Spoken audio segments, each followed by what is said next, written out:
കുളിച്ച് കല്ലുമെടുത്ത് ഉച്ചഭക്ഷണവും കഴിച്ചതിന് ശേഷം അഴുതയിൽ നിന്നുള്ള കയറ്റം ആരംഭിക്കുന്നു. അഴുതയിൽ നിന്നും 3 മണിക്ക് ശേഷം അയ്യപ്പന്മാരെ കടത്തിവിടുന്നതല്ല. കയറ്റങ്ങളിൽ ഏറ്റവും കഠിനം എന്ന് പറയുന്നത് അഴുതയിൽ നിന്നുള്ള കയറ്റമാണ്. അഴുതക്കടവ് കഴിഞ്ഞാൽ അടുത്ത താവളം കല്ലിടാംകുന്നാണ്. അഴുതക്കടവ് കഴിഞ്ഞാൽ സ്വാമിമാർ വിരിവിക്കുന്നത് മുക്കുഴിയിലാണ്. അഴുത മുതൽ മുക്കുഴി വരെയുള്ള യാത്രയിലെ മനോഹരങ്ങളായ ദൃശ്യങ്ങളാണ് ഈ വീഡിയോയിൽ ഉൾപ്പെടുത്തിയിരിക്കുന്നത്.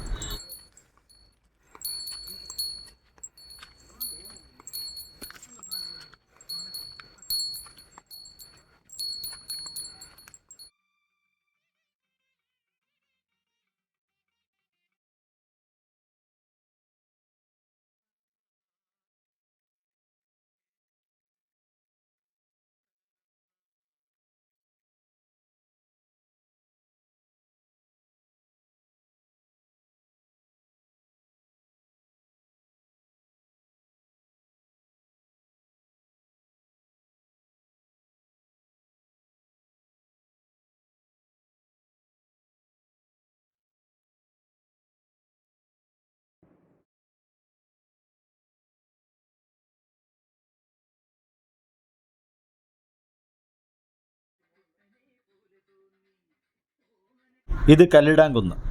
മഹിഷി നിഗ്രഹത്തിന് ശേഷം മണികണ്ഠൻ വലിച്ചെറിഞ്ഞ മഹിഷിയുടെ ജഡം വന്നു വീണത് ഇവിടെയാണെന്നാണ് വിശ്വാസം.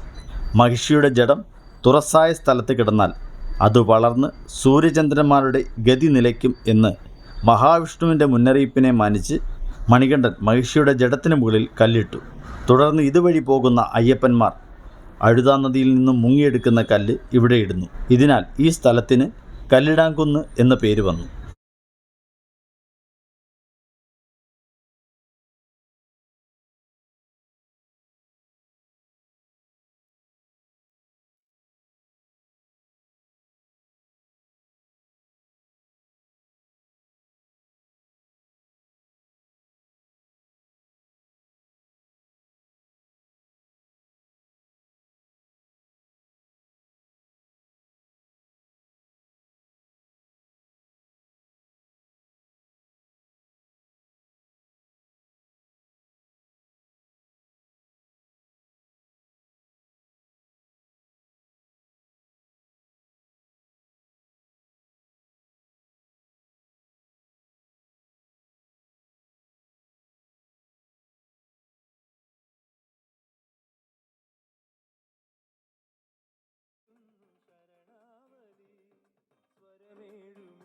എല്ലാവർക്കും ഇത്രയും വർഷമായിട്ട് അറിയാവുന്നതാണ്.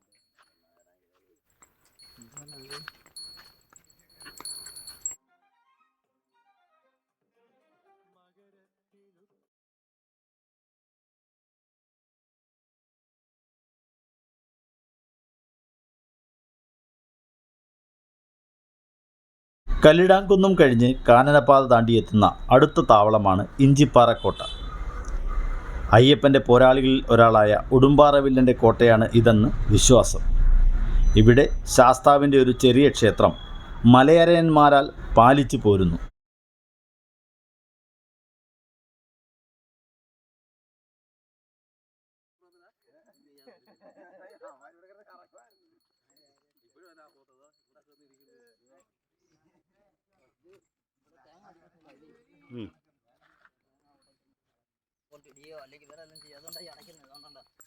ഇവിടെ നിന്നും വഴുക്കലോട് കൂടിയ കുത്തനെയുള്ള ഇറക്കം ആരംഭിക്കുകയായി. ഈ ഇറക്കം അവസാനിക്കുന്നത് കരിമലയുടെ അടിവാരത്തിൽ കരിയിലാം തോട്ടിലാണ്. ഇത് കരിമല താവളം എന്നറിയപ്പെടുന്നു.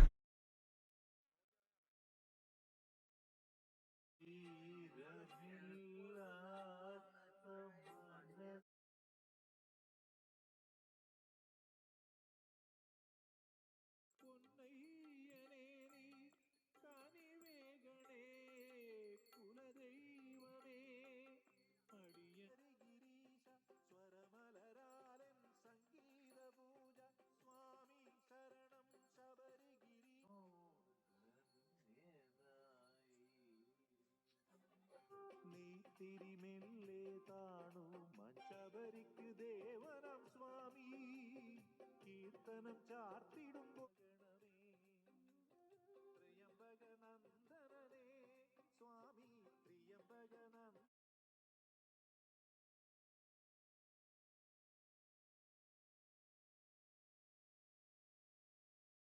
ഈ കാണുന്നത് ആനകൾ അതിൻ്റെ ശരീരം ഉരച്ച പാടുകളാണ്.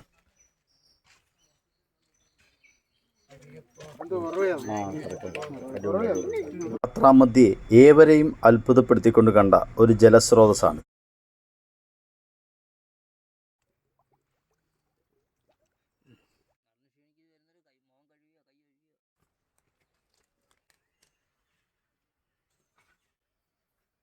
കരിമലത്താവളത്തിന് തൊട്ടു മുമ്പുള്ള മുക്കുഴിയിൽ നിന്നും അഴുതക്കടവിലെ പോലെ തന്നെ വൈകിട്ട് 3 മണിക്ക് ശേഷവും രാവിലെ 7 മണിക്ക് മുമ്പും അയ്യപ്പന്മാരെ കയറ്റിവിടുന്നതിന് നിയന്ത്രണമുണ്ട്. മുക്കുഴിയിൽ വിരിവയ്ക്കാനും മറ്റ് പ്രാഥമിക ആവശ്യങ്ങൾ നിറവേറ്റാനുമുള്ള സൗകര്യങ്ങളുണ്ട്. അയ്യപ്പന്മാർ മുക്കുഴിയിൽ വിരിവെച്ച് അടുത്ത ദിവസം രാവിലെ മുക്കുഴിയിൽ നിന്നും യാത്ര തിരിക്കുന്നു.